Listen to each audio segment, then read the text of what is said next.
តោះមកមើលគេមួយទៀតលេខរៀង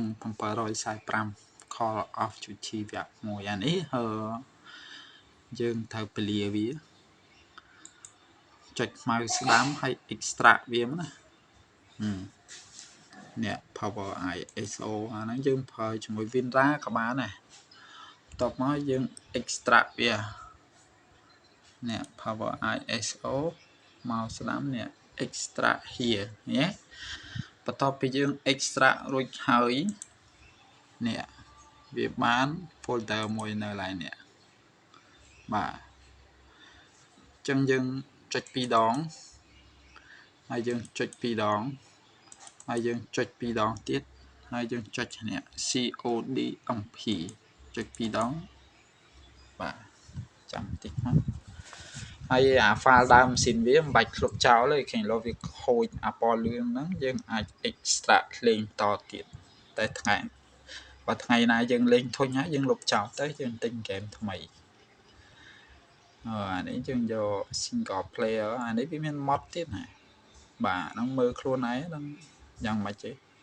single player យើងយកចេះមកយើងយក no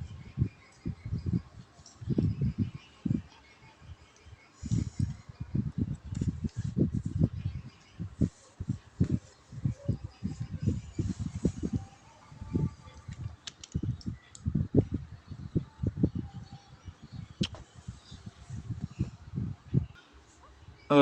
ឡូវវាចេញមកអញ្ចេះយើងយក new game នេះ new game មានថាយើងចាប់ផ្ដើមលេងថ្មី new game ហើយយើងយកបាទលើគីនេះងាយស្រួលបំផុតអានេះមធ្យមអានេះលំបាកបន្តិចអាក្រុមនេះលំបាកខ្លាំងយកមួយណាយកណាខ្ញុំយកលើចាំតិចសិន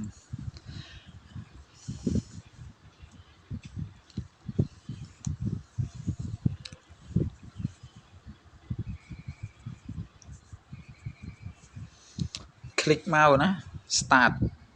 លេងមកអានេះវគ្គដំបូងចេញមកអញ្ចឹងហើយយើងលេងទៅតាមសាច់រឿងវាណាមាន